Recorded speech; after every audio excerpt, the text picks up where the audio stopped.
नमस्कार, हमारा नाम है समरीन और आपने देखना शुरू कर दिया है लाइव सिटीज। देखिए, आपको मालूम है कि 2025 बिहार के लिए चुनावी साल होने जा रहा है, तो ऐसे में बड़ा सवाल यही बना हुआ है कि आखिर मुख्यमंत्री नीतीश कुमार किस अधिकारी पर भरोसा करेंगे और किसे बनाएंगे नया मुख्य सचिव। आपको बता दें कि कई नामों की चर्चा हो रही है, तो हम आपको बताएंगे कि इस फहरिस्त में सबसे आगे किसका नाम चल रहा है। तो आज इस मुद्दे पर सीधी बातचीत करने के लिए हमारे साथ सीनियर जर्नलिस्ट ज्ञानेश्वर जी हैं। ज्ञानेश्वर जी, हम आपसे जानना चाहते हैं कि आखिर उस फहरिस्त में किस किस का नाम चल रहा है। नहीं समरीन, देखिए आपने जो कहा कि 2025 में विधानसभा चुनाव होना है, तो देखिए 2025 में कब विधानसभा चुनाव होगा। यदि नियत समय पर चुनाव हुआ तो अक्टूबर और नवंबर में होगा। लेकिन जो भी मुख्य सचिव बनने जा रहे हैं, जिनके नाम की चर्चा अभी हम करेंगे, कि जो रेस में सबसे आगे जाते हुए दिखाई पड़ रहे हैं, वे भी चुनाव के वक्त नहीं रहेंगे। वो भी चुनाव के वक्त नहीं रहेंगे, वे रिटायर हो जाएंगे, ठीक है ना। और इतना सेवा विस्तार मिल पाना भी संभव नहीं होगा कि वे चुनाव तक बने रहें। लेकिन नीतीश कुमार के भरोसेमंद है और चीफ सेक्रेटरी की वैकेंसी इसी महीने होनी है। बिल्कुल। जो मौजूदा चीफ सेक्रेटरी हैं उन्हें रिटायर होना है। और नीतीश कुमार सारे समीकरणों को जोड़ते हैं और समझते हैं। और देखिए, चीफ सेक्रेटरी एक ऐसा पद है जो नीतीश कुमार का ब्लू आइड होना चाहिए, ठीक है ना। जी। जिससे नीतीश कुमार सीधा संवाद कर सके, कंफर्ट जोन में रहे। परंपरा क्या चलती आ रही है? परंपरा यह चलती आ रही है कि जो डेवलपमेंट कमिश्नर होते हैं, नंबर 2 होते हैं, वे ही मुख्य सचिव के सबसे बड़े दावेदार होते हैं। लेकिन मुझे लगता है कि इस बार यह परंपरा टूटने जा रही है। परंपरा टूटने जा रही है, क्योंकि देखिए आपने कहा ना कि चुनावी साल, देखिए चुनाव की तैयारियां तो शुरू हो ही गई है। और नीतीश कुमार जो समीकरण जोड़ते हैं, जातीय समीकरण गढ़ते हैं, देखिए केवल चुनाव के लिए नहीं, केवल राजनीति के लिए नहीं, पदाधिकारियों के मार्फत भी संदेशा, और यह संदेशा लालू यादव भी देते रहे और यह संदेशा नीतीश कुमार भी देते रहे। तो देखिए किनके किनके नाम की चर्चा होती रही। बिल्कुल जी। चर्चा होती रही चैतन्य कुमार की, बिल्कुल। चर्चा होती रही पत्ते अमृत की, चर्चा होती रही चंचल कुमार की, चर्चा होती रही अमृतलाल मीणा की, के पाठक की भी चर्चा हो रही है। के पाठक उस श्रेणी में हैं, उस संवर्ग में हैं, लेकिन के पाठक नहीं बनाए जा सकते हैं क्योंकि वे किसी के बस के तो है नहीं, ठीक है ना। शिक्षा विभाग से उनकी विदाई कैसे हुई, राजस्व एवं भूमि सुधार विभाग में उन्होंने प्रस्थापन के बाद योगदान भी नहीं किया।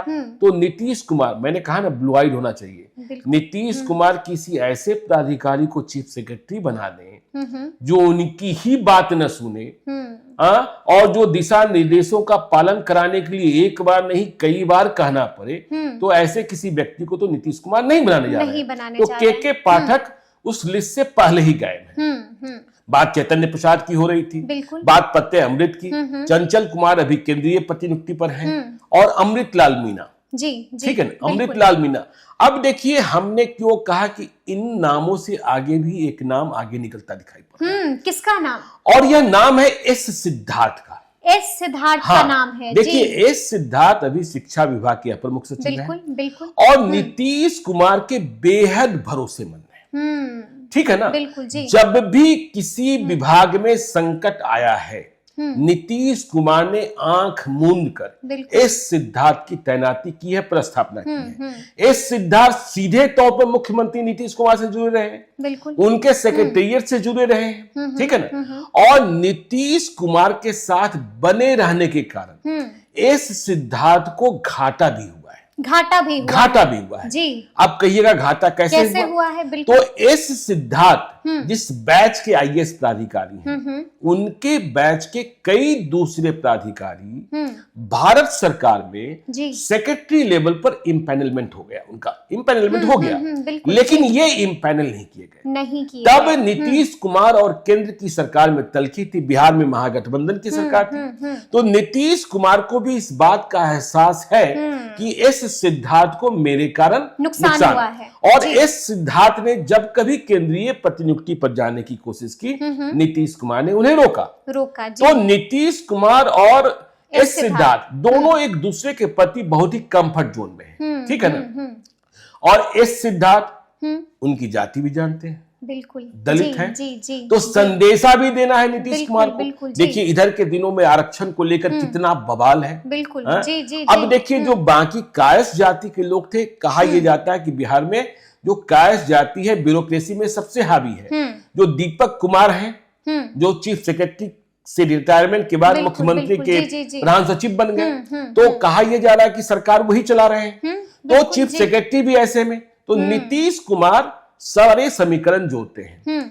और दलित बिल्कुल आरक्षण को लेकर बवाल, ठीक है ना, अभी सुप्रीम कोर्ट ने क्या कहा, सुप्रीम कोर्ट ने कहा कि भाई कैटेगरी के भीतर कैटेगरी, कोटे को मंजूरी, आरक्षण के भीतर आरक्षण क्रिमिनल है। केंद्र सरकार ने स्पष्ट कर दिया, नीतीश कुमार का भी स्पष्ट है।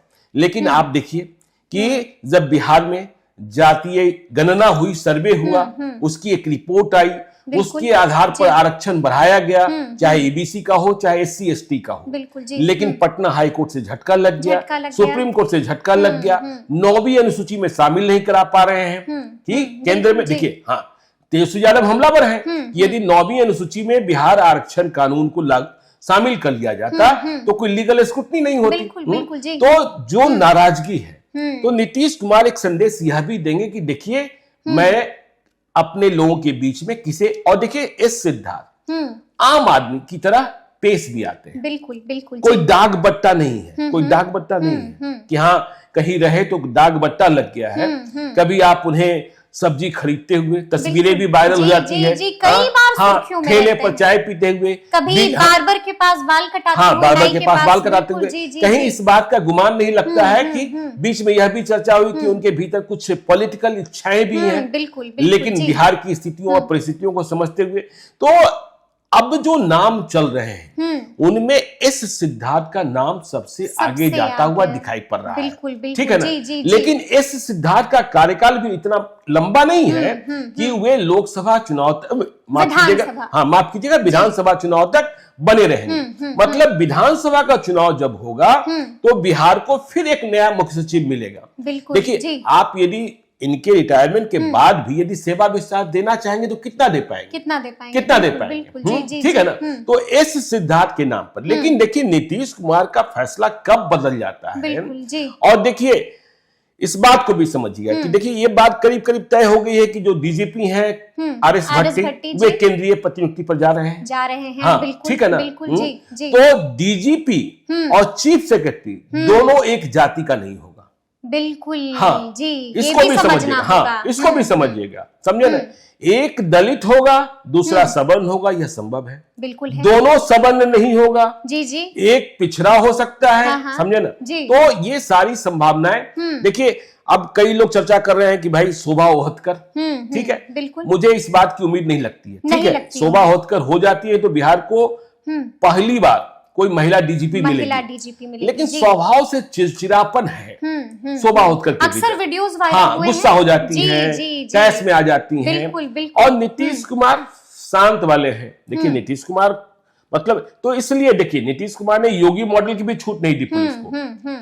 भाई विपक्ष भी कहता रहा जब बीजेपी विपक्ष में था कि योगी मॉडल लागू कीजिए, लेकिन नीतीश कुमार फर्जी मुठभेड़ में विश्वास करने वाले नहीं, वे कानून के हिसाब से। तो देखिए अभी ये फैसला हो जाएगा और इस सिद्धार्थ का नाम सबसे आगे चल रहा है। लेकिन जब तक नीतीश कुमार फाइल पर दस्तखत न कर दे, कोई इस बात को मानने को तैयार नहीं बैठता है कि हाँ मेरा हो ही गया, क्योंकि नीतीश कुमार अपने मुंह से सबको कह देते हैं, सभी से मिलते हैं और कह देते हैं ठीक है मैं देख रहा हूं, और फैसला तो अपने अंतर्मन से लेते हैं और सारे समीकरणों को जोड़ लेते हैं। तो ये सारी स्थिति परिस्थिति है। चीफ सेक्रेटरी की जो रेस चल रही है उसे लेकर सबने।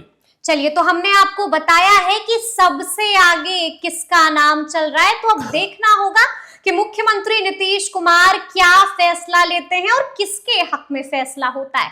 तो फिर ये पूरी बातचीत आपको कैसी लगी है, कमेंट करके हमें जरूर बताइएगा। तो ऐसे तमाम अपडेट्स के लिए ऐसे ही हमारे साथ बने रहिएगा और देखते रहिएगा लाइव सिटीज। बहुत शुक्रिया, धन्यवाद।